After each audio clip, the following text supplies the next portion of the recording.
안녕하세요. 반갑습니다. 회복을 돕는 남자 바르실레입니다. 얼마 전에 대학로에 나갔습니다. 보통 오후나 저녁 시간에 가는데 그날은 웬일인지 아침 10시에 지나갈 일이 있었습니다.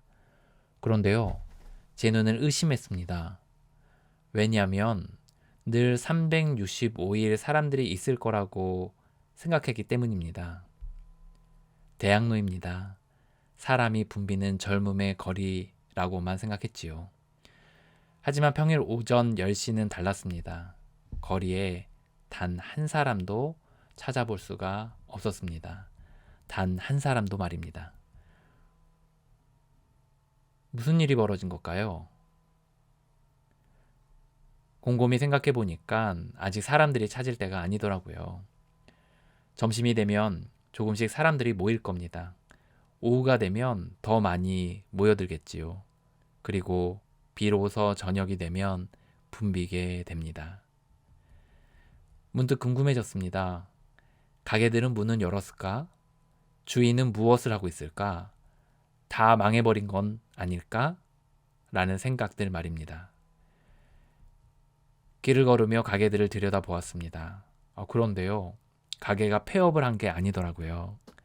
어떤 가게는 문을 닫아두었지만 안에서 뭔가 준비를 하고 있었습니다.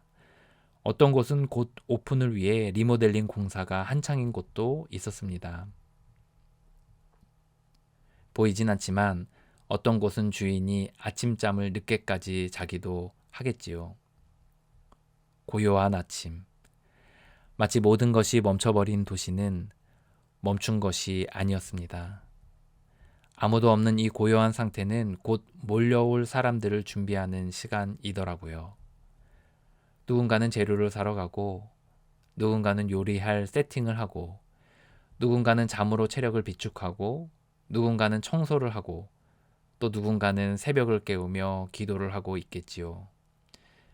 그들은 모두 하나같이 몰려올 손님들을 준비하고 있는 거더라고요. 모양도 내용도 다르지만 본질은 같은 겁니다. 멈춘 듯 싶지만 준비하고 있는 거지요.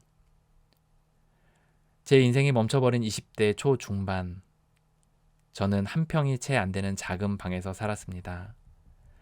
그 방은 주차장 한쪽 편을 개조해서 만든 불법 월세 방이었습니다. 돈이 없어 몇십만 원씩 하는 월세방이 아닌 한 달에 10만 원 하는 주차장 한쪽 작은 방을 빌려서 살았습니다. 언덕에 있는 집이라 들어가는 곳은 지상이지만 방에 들어가면 반지층처럼 되어 있었습니다. 저는 그곳에서 은둔형 외톨이 시간을 보냈습니다. 집 밖에 나가는 시간이 싫어 잠깐 나가야 하는 시간에도 심호흡을 하고 뛰어갔다 와야 했을 정도입니다. 지금 돌아봐서 그때 내가 왜 그렇게 힘들었나 생각해 보면 그건 외적인 활동이 아무것도 없다는 것입니다. 인생이 멈춰버린 것 같았습니다. 그래서 정말 한동안 인생을 놓았습니다. 그런데 돌아보면 이 멈춰버린 시간은 외적인 활동은 없지만 곧 올 상황과 사람들을 준비하는 시간이긴 했습니다. 저는 그 작은 방에서 글을 쓸 수도 있었고, 기도를 할 수도 있었고, 책을 읽을 수도 있었고, 하다못해 아령을 가져다가 운동도 할 수 있었던 시간이죠. 하지만 저는 아무것도 할 수가 없었습니다. 왜냐? 외적인 활동이 없으니, 만나는 사람이 없으니 이 고요한 시간은 실패를 확인하는 시간으로 여겨졌기 때문입니다. 다시 마음을 잡기까지 꽤나 오랜 시간이 걸렸습니다. 우리는 인생을 살며 고요한 순간을 맞이합니다. 퇴직을 하고 고요한 순간도 있습니다. 연인과 헤어져서 고요한 순간도 있지요. 자녀들이 독립을 하여서 고요한 순간을 맞이한 이들도 있습니다. 누구나 이 고요한 순간을 맞이합니다. 사람들은 이 시간을 좌절스러워하고 힘들어합니다. 퇴직을 해서, 취업이 안 돼서, 연인과 헤어져서, 자녀가 떠나서. 일상이 멈춰버린 아무것도 할 수 없는 시간이라고 생각하기 때문입니다. 그래서 이 고요함이 싫어 미디어로 눈과 귀를 채웁니다. 술과 음식으로 가슴과 머리를 마비시킵니다. 때로는 오랜 기간 집 밖에 나가지 않습니다. 집 안에서 있고 미디어로 눈과 귀를 채우고 술과 음식으로 가슴과 머리를 마비시킵니다. 이와 같은 상태를 많은 사람들은 소위 은둔형 외톨이 또는 히키코모리라고 부르는 것을 알게 되었습니다. 어쩌면 우리 대부분은 길게 또는 짧게 이런 은둔형 외톨이 시간들을 보냈습니다. 또 어쩌면 누군가는 지금 이 한가운데 있을 수도 있지요. 이 아무것도 하지 않고 집안에만 있는 시간이 괴로운 이유가 있습니다. 생산적인 활동이 없어 보이고 사랑과 교류도 없으니 인생이 멈춘 것 같다는 생각 때문입니다.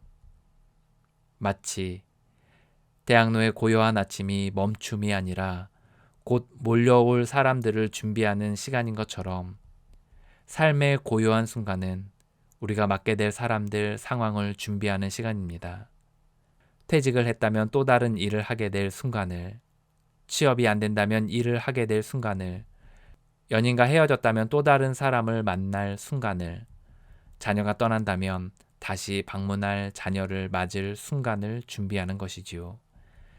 그 준비의 내용은 각자 다를 것입니다. 누군가는 사람을 더 따스하게 대할 준비를, 누군가는 일을 더 잘할 준비를, 누군가는 자녀를 넓은 품으로 안아줄 준비를, 누군가는 새로운 사람을 만날 가치관을 준비하는 시간이라 할 수 있지요. 오늘의 요지는 이겁니다. 생각을 조금만 바꿔보자는 겁니다. 고요함은 실패나 좌절의 순간이 아닙니다. 고요함은 곧 올 사람, 상황을 맞을 준비를 하는 시간입니다.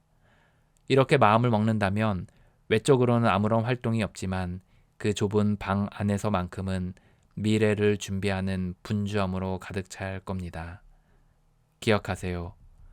고요함은 멈춤의 시간이 아닙니다. 고요함은 준비하는 시간입니다. 당신의 삶의 대학로 아침 10시의 풍경을 응원합니다. 화이팅입니다.